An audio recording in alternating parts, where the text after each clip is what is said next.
Alright, hello. This is a very special Q&A private video for Logan. I would like to say, first of all, Logan, thank you very much for your contribution. It is well appreciated, it is well worth it, and well used, let me put it that way. You know, the funds that I've gotten from Patreon so far this year have really improved my content, in my opinion, with just the audio quality and the fact that I can do things like take time out to do green screens and do edited videos like this. Previously, I wouldn't be able to have time to even make a private Q&A video for anyone like this because I'd be so busy constantly streaming and doing gameplay, and now I'm able to take time out to do this kind of stuff. That being said, I do want to say I apologize a little bit that it took so long for me to make this video for you. You literally submitted your questions, I kid you not, like the day after I had done a whole bunch of these last month. And so I had nailed out a bunch, boom, boom, boom. All done. I'm like, now I can get heavy into gameplay, Batman and everything coming up. And then you sent your questions. I was like, oh man, you know, I really wish that I had time to do that before I got busy with all that stuff. But taking time out today to go through people's questions, you're number one on the list because you were left over from last month. So let's get right to it. First of all, your first question here. I don't want to really read everything that you're saying, you know what I mean? Because it would take up a whole lot of time instead of me answering the question. But the gist of your question here, it looks like you were doing live streaming on PlayStation 4. And, you know, even though, like you said, you had maybe 20 viewers or so, and after a while you started to get a little bit burnt out about it. And here, in fact, I'll go right here. But then after maybe 2 months, I kind of gave up. I fell out of it. Viewership never topped 20, but I didn't really care about that. I found more than anything I was being pressured to play certain games at certain times. I didn't like that feeling. It caused me to burn out, and I hardly ever stream anything now. The only people that watch are the people that were there at the beginning, and they have become good friends of mine, but I want to know, do you ever get that feeling of being burnt out, like you just don't want to do it anymore? And don't just say no because of the fact that it's your livelihood, of course. If so, what do you do to keep things fresh? I would like to... Oops. I accidentally pressed down, and it jumped your question off my screen. Hold on. Oh, here we go. I would like to get back into it myself, but my problem is that I just can't... I keep making other excuses. Listen, here's the thing. And I've said this a million times. My origins of doing gameplay footage for YouTube are dramatically and drastically different than most people's. You know, most people today who are doing this kind of thing, they jumped in when they saw that YouTube was becoming super popular, and they said, oh, I see people who are doing gameplay, and I could try to make money or get popularity doing it. That has nothing to do with what happened when I actually started.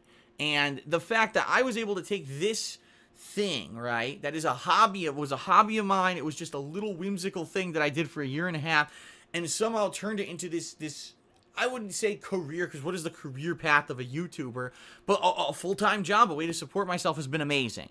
Now, admittedly, I will admittedly tell you, there are times when I'm feeling burnt out, there are times when I'm feeling a little disappointed, there are times when I wish that I could do stuff that I want to do, and it doesn't work out. So I'll give you a perfect example here. Typically, the summer months, when I first started doing this on YouTube, and I'd say probably the years of 2009 all the way through maybe 2012, I was able to do pretty much whatever I wanted. I could play any game, right?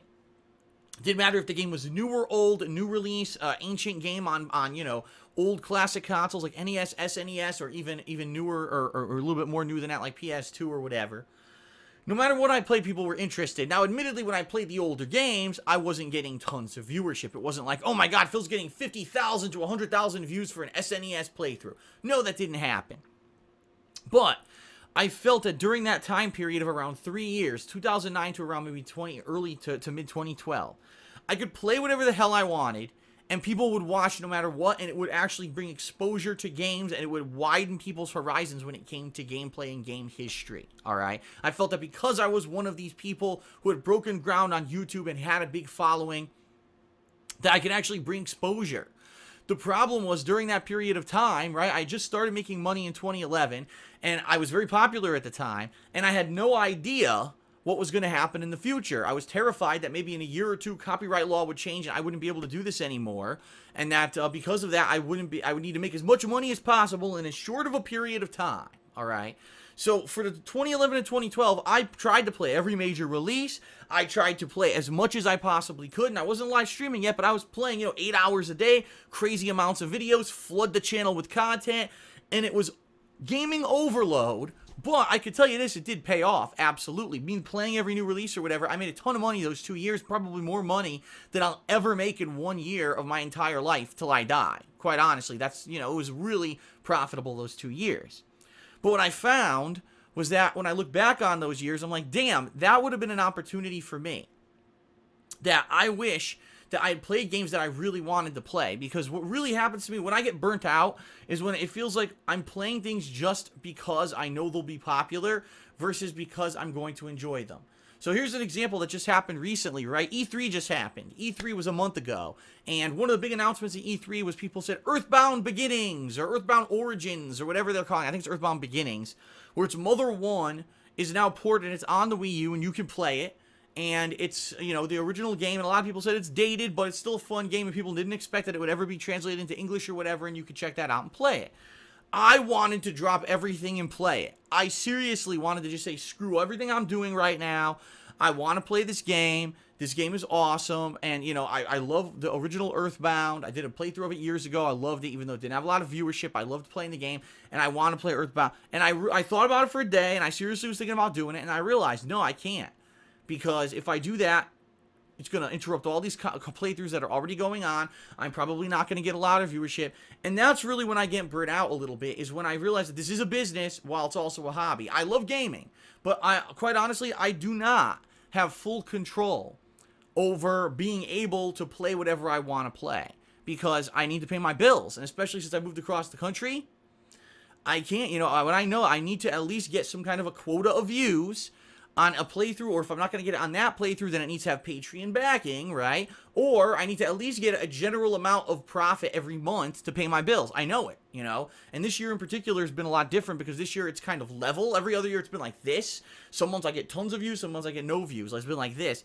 For me now it's kind of like this, and I need to keep it like that. If I keep it like that, I'll be good. If I get like that and then it dips, now I'm screwed because now I can't pay my bills, and that's kind of the situation I'm in. So when I get burnt out, is when I may be in the middle of a bunch of ongoing projects. Maybe I'm playing a long-ass game here that's really not getting a lot of attention, and I'm playing a game here that maybe is like a more popular game because it just came out, but I'm not in particular liking it so much, and I really wish I could be doing something else, but I know it's not going to be very popular. I've said this year multiple times. There's certain games. Suikoden, which is this RPG that I really want to play. It was a RPG from my childhood that I would love to play. I haven't had a chance to play it, and I don't think anyone will watch me play it. Legend of Zelda Link Between Worlds on Nintendo 3DS. That was one of the reasons why I got the 3DS capture device. I don't think anyone will watch me play it. There's these games that I want to play, but I realize, okay, that people would not come out to watch, and therefore, because this is a business, ultimately, I have to make those kinds of decisions of what I'm going to play and what I'm not going to play. So in your case, it seemed like you were just getting burnt out because you were getting pressured to play things, right? And that you really didn't want to play. People play this new game, play this new game. I feel that all the time. At least in my case, this year's been a little different and a little better in the regard that if there's a release that I'm really not digging, like that Battlefield Hardline or whatever it was earlier this year, I did not want to play that game. I played the beta and it looked all right, but then when other stuff was coming out at the time, I said I really don't want to drop everything to play Battlefield Hardline, and I made the decision not to. Final Fantasy Type 0 HD, at the time, I really didn't feel like getting the game or playing it.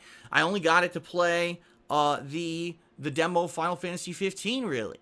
And I never played the game since. And this year, at least because of the Patreon backing, I'm getting a little bit more control over my business. And I can say, I can skip games I really don't feel like playing. A high-profile game, I don't have to play every one. But at the same time, it sucks to me that I can't play the games I want to play all the time because I know that they're not going to get any kind of attention. So I hear what you're saying. I totally hear what you're saying about getting burnt out. I really do.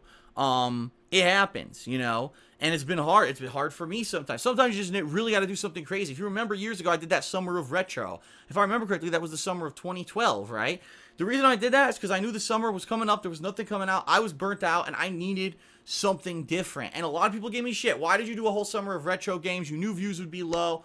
Listen, tough, you know, because I loved doing what I did. And at that time, I had enough views at least, right? I had enough viewership and I was making enough money that I could have a whole summer with low views and not worry about it because I knew the hardcore gaming season was coming. This year, I don't know. This year, I'm kind of balancing stuff. I'm fingers crossed, hoping that this summer, even though I know it's probably going to be a little slow, won't tank because the hardcore gaming season is coming. and there's a lot of good games coming up, but I don't know, you know, is it going to go up or down? Again, I don't know. This year so far has been consistent, and I'm hoping that it could still be consistent, can continue on being consistent, okay? Your second question, you talk about a YouTuber named Caboose, right? And this is a YouTuber who you like making Call of Duty videos, and that he had gotten into a dune buggy accident, and, you know, almost had to have his hand amputated. I mean, holy shit. That's a serious injury, and especially if you're a gamer, not having a hand, forget it. How do you play games? It's pretty much impossible. They really don't have ways for handicapped people in that regard. To play a game with one hand is almost impossible this day and age. So you say that's going to heal up within 3 months, and you don't really know what to say to him. Could I share my opinion? If I showed him this video, what would you say to him to help him keep going and pursuing his dreams once he heals? I know it's not a question, but it's on your mind lately. I mean, the thing here is to not give up and to persist, right? There's going to be challenges in your life. There's going to be times when you like something and you want to do something and you can't do it for an extended period of time. There was a time in the mid-2000s when I didn't play Street Fighter, I didn't play video games at home. My life, I really just did not enjoy my life. I had a job that I didn't like. It was a dead-end job. I didn't make a lot of money. I basically had to move to get to even be near this job, so I was paying a lot of money for rent. And, you know, for about 2 years there, my life was miserable. But I kind of pushed forward with the intent that I'm going to get through this rough period of my life. I'm going to get to a period of my life eventually that I'm going to like. And you never know what it's going to be. You know, at one point I thought it was going to be competitive Street Fighter. And I did that for a while. And then at one point I thought it was going to be having an office job and doing gaming as a casual thing, as a hobby on the side. And I didn't know how that was going to go. You know, and then eventually I blew up on YouTube, and I thought being big on YouTube was going to be a big thing. And let's face it, it's not. I'm not big on YouTube anymore. I'm a very mid-range. You know, people know who I am, but you don't get people coming out in droves to watch my content anymore like it used to be, because people have moved on to these other people now who are the new hype. And that's what happens. You get waves of popularity, the big people, and then they go away. And that's kind of what happens with anything that gets popular. And the only thing I could say to Caboose is to stick in there. If he really likes playing games, if this is his thing, right? If he loves doing video games, he loves making YouTube videos, and that's his thing, Call of Duty is his favorite game or whatever, you know, don't let a physical injury like that overcome you, you know? Do whatever you can, rehabilitate or whatever, and, you know, like he says, it should heal up within 3 months or whatever, and then, you know, what would I say to him to help him push forward and keep pursuing his dreams? You're going to have tough parts of your life. I had parts of my life when there was no silver lining. There was no light at the end of the tunnel. You know what I mean? Like, I just stuck where I was. I didn't know where I was going to end up. I didn't know what was going to be, you know, what, in my life, at least what I like to do is look forward to the next awesome positive thing. Okay. And when you share, okay, so when's the next positive thing? Next month I'm going on a trip and I'm doing this, or next week there's a game coming out that I want to play. There were times in my life where there was nothing. I don't know. I'm just working, and I hope money comes in so I can pay bills, and I hate my job, and I really don't like my life, but there was nothing positive to look forward to. And that's life sometimes, you know, but don't let something like that come over you. You have to keep pushing forward, keep staying positive, keep feeling that eventually some positive thing is going to come out of it. And if you do have that attitude and you don't give up, chances are you probably will finally push forward to a positive point in your life. So for someone who's an avid gamer, you love gaming, you hurt your hand, sure, you might be away from it for 3 months, 6 months, however long it is, but if you keep working towards it, chances are eventually you'll hopefully get back to a point where you'll be able to do it at the level that you were, or if you're not, at least you'll still be able to enjoy it or find a variation of the things that you enjoy and still get some enjoyment out of life. That's another thing. Don't get hung up on one thing, because that was one thing. In my life, it was about, I love gaming, but I love Street Fighter. I got to play competitive Street Fighter. And for so many years, it was that. And then when I finally said, maybe I should step away from competitive Street Fighter and do something different with my life, you know? And when I finally did, I realized that there were other things in life that I enjoyed a lot. I really enjoyed movies. I liked watching certain TV series. I liked going on dates with women, you know what I mean? I liked, you know, playing other video games at home, console games. And it was funny because there was this few years of my life that were so hyper-focused on fucking Street Fighter that when I finally took a step back, I said, even though that was the thing I thought I like other stuff too, and that stuff I can more easily do maybe than be a competitive level Street Fighter player. So don't be afraid to try new things, and don't get so hyper-focused in life that you don't see the big picture and realize there may be something else out there for you, okay? All right, so your third and final question here. You say, I know you're not about giving shout-outs and such. I wouldn't ask for one anyway. Could I possibly get you to say hello to my friends? Okay, I will. Let's see here. Colin, Dakota, Brett, Steven, and Nick. Nick, who almost blew everyone up.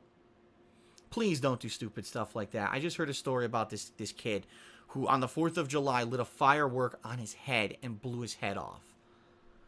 I mean, fireworks are dangerous. You know what I mean? Don't mess around with that shit. I mean, it's funny. It gives you a cheap thrill. Is it really worth losing a limb or losing your life over? No. And, you know, I've been there. When I was younger, I used to mess around with stupid, risky shit. I used to get in my friend's Jeep and we'd drive off-roading and flip the fucking Jeep like assholes. Don't do that stuff. It's not worth it. And for the little cheap story, oh, I threw a piece of TNT and I almost died, versus everyone in your family crying at your funeral because the TNT blew you the hell up, it's not worth it, okay? But yeah, first of all, Logan, I see that you're kind of ending it here, right? I'm trying to see here. Wow, you say I'm truly the best, and you wish me the best in all of my endeavors, and you even talk a little bit about Project 7. Listen, first of all, Logan, let me say this. Thank you for your support. If it wasn't for your viewership, if it wasn't for your positivity, and if, obviously, in this case, your Patreon support, this year wouldn't have been very good. I'll be honest with you. You know, last year I had a dip in my viewership because I moved across the country. It's the only thing ultimately that I can say happened. There was negativity around me for like 2 years. Then all of a sudden last year I moved across the country. That was like the straw that broke the camel's back. Phil can afford 2 homes. That's it. Fuck him. He's a piece of shit. And that was it. And it was all this negativity on the internet. And it's so hard to get new people to even watch my stuff. So having someone who's a viewer who likes my content, who appreciates it, who's willing to step up, and you went the extra mile this month, and you know, you gave a giant pledge, quite honestly, to my Patreon, is very well appreciated, you know. And I hope that you like, even though I really don't have amazing answers to your questions, I hope that you at least enjoyed the video and you thought that you know, the answers were at least some kind of entertainment or some kind of value to you. And you know, Project 7, I'll be honest, I'll give you a little hint here about Project 7. You know, I have some ideas of what I want to do with it. I know exactly what the series was going to be when I first did it, okay? And I kind of want to do that, but at this point, it's like, what I was capable of doing in 2009, 2010 versus what everyone does now on YouTube in 2015 are drastically different. So if I were to put out the series now, the way that I wanted to do it back then, people would be like, that looks like shit, and what was the point, and blah, blah, blah.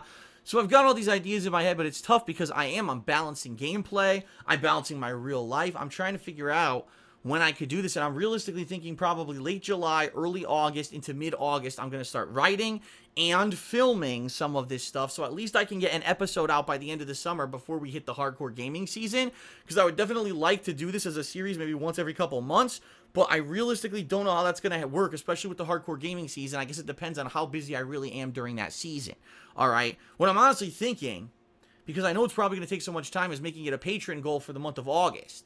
Like, make it so if you pledge, right, and we reach a certain goal, then I don't have to worry about streaming 3 or 4 times this month, and instead I can take that time to write, to film, to be creative again like I used to, because I used to get so many crazy views on my videos that I could take entire days off to work on shit and not have to worry about it because I was making such crazy money. Now it's not like that anymore, you know? So maybe that's what I'll do, but I have an idea on how to get the patrons who reached the $75 level to get into a couple episodes. So I'll be letting you know about that in the next couple of months. Please be patient with me. If I can't work you into that, I will have some kind of a very special thing by the end of the year, maybe a holiday special or something, where I'll try to get everyone involved who was a patron, a big patron of mine this year, involved in a special video. And we'll see what happens, all right? But I'm going to start working on that by late July into August. I'll have more details for you at that time, okay? Alright, so that's pretty much it for your video. I hope that you enjoyed it. I hope that you feel that I answered your questions, even though, like I said, I really didn't have too much super detailed stuff to say. Thank you very much for your Patreon support. I hope that you liked the video, and keep on keeping on, and I hope that you're safe, and I hope that you enjoy the content that I'll be putting out for the rest of this summer and for the rest of this year, alright? Peace out. Thanks, Logan. See you later.